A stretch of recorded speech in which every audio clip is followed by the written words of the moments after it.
بسم اللہ الرحمن الرحیم۔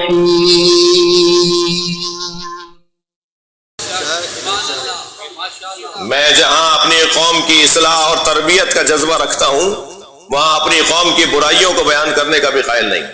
الحمدللہ حسین والے اور علی والے اور لوگوں سے بہتر ہیں۔ مجھے اس بات کا اقرار اور احساس ہے کہ نمازیں جیسے ہمارے یہاں ہونی چاہیے ایسے نہیں ہے، حج کا جذبہ جیسا ہونا چاہیے ایسا نہیں ہے، اور عبادات میں جیسے ہم کارنامے کر کے دکھائیں ایسا نہیں کر رہے، مگر پھر بھی اوروں سے بہتر ہے۔ جی میں ایک ملک انگریز ملک میں اسی ہولیے میں اترا، آپ کو پتا ہے میں اسی ہولیے میں رہتا ہوں۔ یہ جو میں نے اس وقت کپڑے پہنے ہوئے ہیں نا یہ ہر جگہ پہنے رہتا ہوں جی، دنیا کے 50 ایئرپورٹس کے اوپر گیا ہوں اسی ہولیے، اور کوئی سفر ایسا نہیں ہوا جس میں کوئی برابر میں آ کے نہ کھڑا ہوا ہو، برابر میں آ کے نہ بیٹھا ہو۔ آپ شیعہ مولوی آپ سے سوال کر لوں تو میں پہلا جواب یہ دیتا ہوں کہ میں پہن کے اس لیے پھر رہا ہوں کہ آپ سوال کر رہے ہیں، ہمارے بارے میں خود سے فیصلہ کرتے ہیں، ہم سے بھی تو پوچھیں نا بھائی، جو کام میں کرتا ہوں اس کا جواب بھی اس کی تشریح بھی میں کروں گا نا۔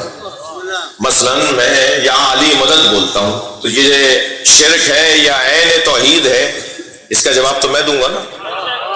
جو بولتا نہیں ہے وہ کیسے دے گا؟ جو بولتا ہے وہی دلیل دے گا نا۔ بھائی آپ کیوں کرتے ہیں ماتم، کیوں کرتے ہیں آپ؟ ہاتھ کھول کے نماز کیوں پڑھتے ہیں آپ؟ خانہ کعبہ کے 7 چکر کیوں کرتے ہیں آپ؟ یہ صفا و مروہ کے درمیان 7 چکر کیوں کرتے ہیں آپ؟ یہ سارے کام جو کرتا ہے وہی جواب دے گا نا۔ یا علی مدد میں بولتا ہوں تو جواب بھی میں دوں گا نا۔ جو بولتا نہیں ہے وہ کیسے جواب دے رہا ہے؟ اس کا تو کوئی تعلق ہی نہیں ہے اس سے۔ تو میں تو چاہتا ہوں کہ ہم سے پوچھیں، بات کریں ہم سے، اور پھر جب ہم جواب دیتے ہیں تو پھر کچھ لوگوں کا حوصلہ نہیں رہتا سبق سننے کا، جلدی ہمت ہار جاتے ہیں۔ جب کتابیں کھول کر دکھاتے ہیں تو پھر جواب ان کو جب ملتا ہے تو پریشان بھی ہو جاتے ہیں۔ حوصلہ بھی رکھو پھر جواب سننے کا، ہمت بھی ہونی چاہیے پھر جواب سننے کی۔ میں مکے میں حرم الہی سے اپنے ہوٹل کی طرف جا رہا تھا، جب حج پر گیا تو 2 مصری میرے برابر سے گزرے، اسی ہولیے میں مجھے دیکھ کر کہنے لگے ایرانی جا رہا ہے، تو جذبہ حب الوطنی بھڑکنے لگا۔ میں نے کہا نہیں میں پاکستانی ہوں، تو انہوں نے کہا پاکستان میں شیعہ ہوتے ہیں؟ تو میں نے کہا جی پاکستان کے بینکوں کا ریکارڈ تو یہ بتاتا ہے کہ اکثریت میں شیعہ رہتے ہیں۔ کہنے لگے کیا مطلب؟ میں نے کہا جی مطلب یہی ہے کہ جب مطلب پڑے تو شیعہ ہو جاؤ۔ کہنے لگے جی پاکستان میں کتنے فیصد شیعہ ہیں؟ پھر گفتگو ہونے لگی، کہنے لگے اچھا اب آ ہی گئے ہو، تھک تو نہیں رہے آپ؟ کہنے لگا آپ مکے میں آ ہی گئے ہیں تو پھر اپنی اصلاح کر کے جائیں۔ تو میں نے کہا جی کیا ہم میں برائی ہے، کیا عیب ہے ہمارے اندر جو ہم اپنی اصلاح کر کے جائیں؟ کہنے لگے آپ کے یہاں شرک بہت ہوتا ہے، آپ کے یہاں بزرگوں کو برا کہا جاتا ہے۔ میں نے کہا جی شرک کیا ہوتا ہے؟ کہنے لگے آپ کے یہاں بعض لوگ ہندوستان پاکستان میں اور ایران میں اور ان علاقوں میں عراق میں ایک اسٹیکر، ایک تغرا، ایک فریم بنواتے ہیں علی وارث۔ تو میں نے کہا جی اس میں کیا پریشانی ہے؟ کہنے کوئی پریشانی نہیں ہے۔ میں نے کہا نہیں آپ بتائیے کیا پریشانی؟ کہنا اللہ وارث ہے۔ میں نے کہا لا رہے اللہ وارث ہے، مگر مجھے اتنا بتائیے آپ نے قرآن پڑھا ہے؟ کہنے لگا میں حافظ قرآن ہوں۔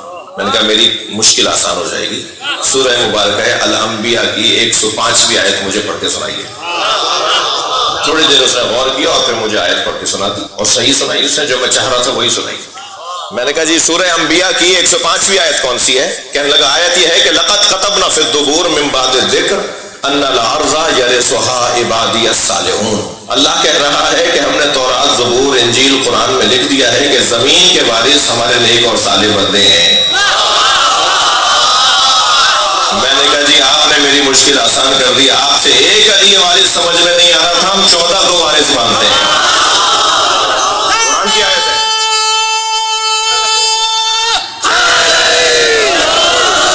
یہ قرآن کی آیت ہے، اللہ کہہ رہا ہے کہ زمین کے وارث میرے نیک اور صالح بندے ہیں۔ تو وہ کون ہیں 1 سے زیادہ 3 سے زیادہ اللہ کے بندے جو زمین کے وارث ہیں؟ وہ یہی 14 ہیں، یہی ائمہ اہل بیت ہیں جو نیک اور صالح ہیں اور زمین کے وارث ہیں۔ تو بڑی حسین گفتگو رہی، جو بات انہوں نے کی نا کہ آپ بزرگوں کو برا کہتے ہیں، میں کہ جی ہاں خبردار ہم بزرگوں کو برا نہیں کہتے، مگر آپ تھوڑی دیر کے لیے انصاف بھی تو کیجئے۔ جو حضرت ابوبکر کے خلاف لشکر لے کر آئے وہ کیسا ہے؟ کہنے لگا کافر۔ میں نے کہا جو حضرت عمر کو مارنے آئے وہ کیسا ہے؟ کہنے لگا کافر۔ میں نے کہا جو حضرت عثمان کے خلاف لشکر لے کر آئے وہ کیسا ہے؟ کہنے لگا کافر۔ میں نے کہا مولا علی کے خلاف جو لشکر لے کر آئے وہ کیسا ہے؟ آپ یقین جانیے وہ خاموش ہو کر کہنے لگا مجھے نہیں پتا۔ یہ کتنی ناانصافی ہے. آپ علی کو اہل بیت نہ مانے, آپ علی کو صحابی نہ مانے, آپ علی کو خلیفہ مانے, آپ علی کو جو مانتے ہیں وہ مانے, مگر جیسا سب کو مانتے ہیں ایسا تو مانے. یہ کیا بات ہوئی کہ ہر صحابی کے خلاف بولنے والا تو کافر, اور علی کے خلاف بولنے والے کا آپ کو نہیں پتا کہ وہ کیا ہے. حد ہو گئی, ظلم کی حد ہو گئی. مگر یقین جانیے میرے بچوں جوانوں, وقت بہت قریب ہے. اب زمانہ کسی کے بہکامے میں آنے والا نہیں ہے.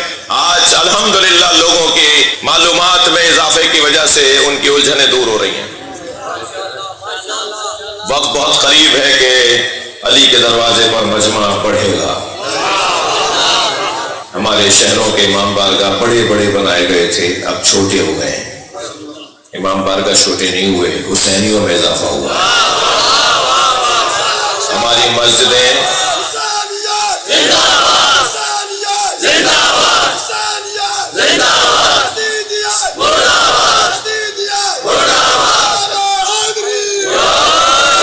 آہستہ آہستہ لوگوں کی تعداد بڑھتی جا رہی ہے. مگر میں ایک نصیحت شیعہ جوانوں کو کروں گا اور ایک نصیحت سنی بچوں. نصیحت کرو, شیعہ جوانوں سے نصیحت یہ کروں گا کہ کسی سے نفرت نہیں کرو. ہندو سے بھی نفرت نہیں کرو, عیسائی سے بھی نہیں کرو. سنی تو ہماری جان ہے, سنیوں سے نفرت نہیں کرو, پیار کرو. اور نفرت نہ کرو, پیار کرو کا ایک عملی مظاہرہ یہ کہ آپ کے علاقے میں جو سنی بھائی رہتے ہیں انہیں جا کے گفٹ پہنچاؤ, ہدیہ پہنچاؤ. یہ کوئی ہنر نہیں ہے کہ نیاز خود پکائی اور خود کھا لی. انہیں نیاز پہنچائیں جو نہیں کھاتے. واپس کر دیں تو ناراض نہ ہونا, دوسری دفعہ پہنچانا. پھر واپس کر دیں تو ناراض نہ ہونا, تیسری دفعہ پہنچانا. میں ممبر امام حسین پر بیٹھ کر اطمینان سے قسم کھا کے کہہ سکتا ہوں, چوتھی مرتبہ آپ کو بھیجنے کی ضرورت نہیں پڑے گی. وہ نیاز بھیجیں گے, ہم بھی نیاز کرتے ہیں. اخلاق سے بہتر تبلیغ کچھ نہیں ہے. اپنے اخلاق کے ذریعے سے اپنے مذہب کی تبلیغ کریں. پیار اور محبت کے ذریعے سے, چہرے پر مسکراہٹ کے ذریعے سے. بعض لوگوں کا تو چہرہ ایسا ہوتا ہے جیسے چھٹا جہاز ڈوب گیا ان کا. بھائی کسی سے مسکرا کے بات کر لو, خاص طور پر اپنے غیر مذہب والوں سے اپنا اخلاق اچھا کر لو. میں ان شیعہ جوانوں سے بات کر رہا ہوں. اور سنی جوانوں سے بھی ایک نصیحت کروں. سنی جوانوں سے نصیحت یہ ہے کہ شیعوں کی مسجد میں آ کے نماز پڑھا کرو. وہی ہاتھ باندھ کے پڑھا کرو جو تمہیں سکھایا ہے.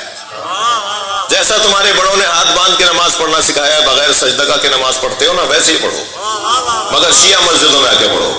یہ مسجد شیعہ کی ملکیت نہیں ہے, اللہ کا گھر ہے.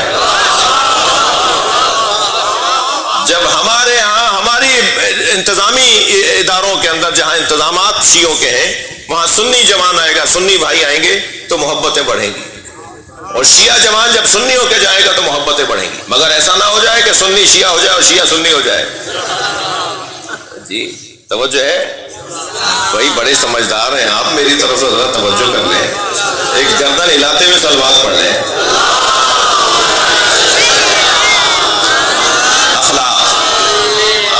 اخلاق کے ذریعے سے جو تبلیغ ہو سکتی ہے وہ کسی چیز کے ذریعے سے تبلیغ نہیں ہو سکتی. اور ویسے بھی میں سندھ کے قدیمی ازائی شہر میں مجلس پڑھ رہا ہوں. پاکستان بننے سے پہلے یہاں جلوس ازا کا انعقاد ہوا. یہ سندھ کا ہمارے خیرپور کی طرح, حیدرآباد کی طرح, یہ بھی ان قدیمی علاقوں میں سے ایک ہے جہاں عزاداری کی بنیادیں بڑی مضبوط ہیں. تو آہستہ آہستہ لوگوں کو امام حسین کے ذکر کی طرف متوجہ کرنا ہے, متوجہ ہیں. اور سندھ کا تو حسن ہی کچھ اور ہے. مجھے سندھی سے بڑا پیار ہے, اور اس کی وجہ یہ ہے کہ سندھ کا ہندو بھی علی مدد بولتا ہے اور سنی بھی گھر پہ الگ لگاتا ہے. جی ہمیں یہاں یہ آسانی ہے. تکفیریوں کے یہاں پیسے ضائع جاتے ہیں, جو یہ کافر والے لوگ جو ہے نا, ان کے پیسے یہاں ضائع جاتے ہیں, ان کا کوئی فائدہ نہیں ہوتا, نقصان میں ہی. یہاں پر پنجاب میں کچھ فائدہ ہوا انہیں, لیکن سندھ میں انہیں نقصان ہوا. جی جن گھروں پہ علم نہیں ہے ان گھروں پہ علم لگنے چاہیے. یہ گھر پہ لگا ہوا علم ایسا لگتا ہے جیسے ہمارا اپنا گھر ہو.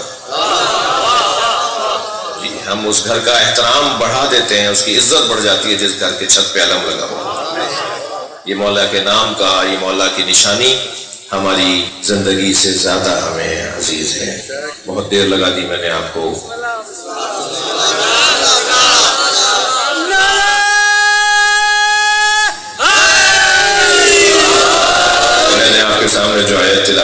اس آیت کا پیغام یہ ہے، اے صاحبان ایمان تقوی اختیار کرو اور سچوں کے ساتھ ہو جاؤ۔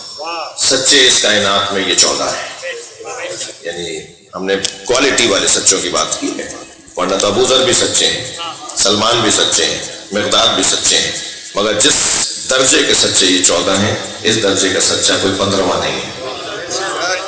تو یہ 14 ہستیاں جو ہیں یہ وہ سچے ہیں جن کے ساتھ اللہ نے ہمیں ہونے کا حکم دیا ہے۔ مگر میرے بچوں اور جوانوں، ان کے ساتھ چلنا مشکل ہے، سچوں کے ساتھ ہونا مشکل ہے، سچوں کے ساتھ ہونا مشکل ہے۔ میں نے ایک دکان سے اپنے دوست کے ساتھ قلم خریدا، قلم لے کر ہم ایک گھر پہنچے، وہاں کوئی تحریر ہمیں لکھنی تھی، وہ ہم نے تحریر لکھی، سامنے والی میز کے اوپر میں نے اپنا قلم رکھ دیا، وہ میرا دوست بھی بیٹھا ہوا تھا جس کے سامنے میں نے قلم خریدا تھا۔ کچھ دیر کے بعد وہاں ایک صاحب آ کے بیٹھے، انہوں نے سامنے سے قلم اٹھایا، جو میرا قلم رکھا ہوا تھا وہ اپنی جیب میں لگا دیا۔ میں نے کہا جی یہ میرا قلم ہے، تو دوسروں کو دیکھ کر کہنے لگے انہیں بتاؤ میں کون ہوں۔ میں نے کہا جی آپ کوئی بھی ہوں گے، یہ قلم میرا ہے۔ پھر جب میں نے زیادہ بات کی تو وہ ایک صاحب کو آواز دے کر کہنے لگے انہیں سمجھاؤ میں کون ہوں، کہیں انہیں نقصان نہ ہو جائے۔ تو میں نے اپنے دوست سے کہا، میں نے کہا آپ بتائیں نا انہیں کہ یہ قلم میرا ہے، میں نے آپ کے سامنے خریدا تھا نا قلم۔ تو وہ میرے دوست کہنے لگے مولانا اور خرید لیجیے گا۔ ارے بھائی میں اور قلم خرید لوں گا، آپ بھی تو سچ بولیے۔ کہنے لگے اصل میں آپ جانتے نہیں ہیں، یہ علاقے کے دادا گیر ہیں، یہ بدتمیز ہیں، یہ تھوڑی دیر میں مجھے بھی ماریں گے اور آپ کو بھی ماریں گے، تو اور خرید لیجیے گا۔ تو اتنا سا بھی سچ بولنا مشکل ہو جاتا ہے کہ اگر ہم سچ بولنے کی بات آئے وہ ہمارے مفاد کے خلاف ہو، وہ ہمارے نقصان میں ہو سچ بولنا، تو ہم سچ بولنے کو تیار نہیں ہوتے۔ مولا حسین فرماتے ہیں من کان باذلا فینا فلیرحل معنا، جو اپنی ذات سے ہاتھ اٹھانے کو تیار ہے وہ مجھ حسین کے ساتھ چلے، لیکن جو اپنی ذات سے ہی ہاتھ اٹھانے کو تیار نہیں ہے وہ میرے ساتھ نہیں چل سکتا۔ میں تو اپنی ذات کا اتنا اسیر ہوں کہ میرا نام شہنشاہ حسین نقوی ہے، اظہر بھائی نے اشتہار میں لکھ دیا شہنشاہ حیدر زیدی، تو میں ان سے ناراض ہو گیا، مثال دے رہا ہوں، میں ان سے ناراض ہو گیا کہ انہوں نے میرا نام کیوں بگاڑ دیا۔ میرا نام تو اگر چھوٹا لکھ دیا جائے تو میں ناراض ہو جاتا ہوں، میرا نام اگر کہیں کونے میں لکھ دیا جائے تو میں ناراض ہو جاتا ہوں۔ جب حال مجھ جیسوں کا خراب ہے تو میں اس بچے سے کیا توقع کرتا ہوں۔ ہم تو اتنا اپنی ذات کے اسیر ہو چکے ہیں، ہم اتنا اپنی ذات کے قیدی ہو چکے ہیں کہ ہمیں اپنے علاوہ کوئی اچھا ہی نہیں لگتا۔ ساری خوبیاں میرے اندر ہیں، ساری اچھائیاں میرے اندر ہیں اور ساری برائیاں دوسرے کے اندر ہیں۔ اتنی کمزوری میرے اندر آ چکی ہے، ہم اتنا اپنے آپ کو دوسروں سے سپر اور بہتر سمجھنے لگے ہیں کہ دوسرے کو حقیر جاننے لگے ہیں۔ اور حسین تو یہ کہہ رہے ہیں، مولا تو یہ فرما رہے ہیں جو اپنی ذات سے ہاتھ اٹھانے کو تیار ہے وہ مجھ حسین کے ساتھ چلے، لیکن جو اپنی ذات سے ہاتھ نہیں اٹھا سکتا وہ کربلا ہی نہیں ہو سکتا۔ رسم ضرور ادا ہو رہی ہوگی، روایت ضرور ادا ہو رہی ہوگی، میرے دادا ایسا کرتے تھے لہٰذا میں بھی ایسے ہی کر رہا ہوں، میرے ماموں نے کہا تھا تو میں بھی ایسے ہی کر رہا ہوں، میری اماں نے کہا ہے کہ مجلس میں چلے جانا اور علم اٹھا لینا تو میں ان کے کہنے پہ تو کر رہا ہوں، لیکن حسین کے قافلے میں شریک ہونے کے لیے جگر چاہیے، حوصلہ چاہیے، ہر ایک کے بس کی بات نہیں ہے، مگر بس کی بات اسی کی ہوگی، کوشش وہی کرے گا جو کم سے کم مجلس میں تو آ کے بیٹھے گا۔ یعنی یہ جو اس وقت میری پوزیشن ہے یہ ابتدائی پوزیشن ہے، یہ آئیڈیل پوزیشن نہیں ہے، یہ ایک ابتدائی پہلا مرحلہ ہے، کچی پکی ہے، ابھی آہستہ آہستہ مجھے اپنی کلاس کو بڑھانا ہوگا۔ ممکن ہے اس وقت اگر 1000 آدمی بیٹھے ہوئے ہیں تو 1000 آدمیوں میں کوئی پہلی کلاس کا ہو، کوئی دوسری کلاس کا ہو، کوئی تیسری کلاس کا ہو، کوئی چوتھی کلاس کا ہو، اور شاید کوئی ایک ایسا بھی بیٹھا ہو جو حسین کے ساتھ چلنے والا ہو۔ ممکن ہے 1000 میں ایک بندہ ہو جو حسین مولا کے ساتھ چل رہا ہو، لہذا کیا معلوم اس ایک کی وجہ سے ان 1000 کا بھلا ہو جائے۔ حسین اس ایک کی وجہ سے ہم 999 لوگوں کا بھی سن لیں جو یہاں مانگنے کے لیے آئے ہوئے۔ اس لیے تو کہتے ہیں کہ جماعت سے نماز پڑھا کرو، جماعت سے نماز پڑھنے سے اس ایک نمازی کی وجہ سے جس کی نماز اللہ قبول کر رہا ہے، بہت سارے ان لوگوں کی نمازیں بھی قبول ہو جائیں گی جن کی نمازیں اگر علیحدہ پڑھیں گے تو قبول نہیں ہوں گی، لیکن جب جماعت سے پڑھیں گے تو ان کی وجہ سے قبول ہو جائیں گی جن کی قبول ہونی ہے۔ ایسے ہی مجلس میں آ کر بیٹھ جاؤں، کیا معلوم کہ اسی مجلس کے اندر یقیناً اسی مجلس میں ایک تو کوئی ایسا بیٹھا ہے جو بیٹھا تو دربیلوں میں ہے مگر رہتا کربلا میں ہے۔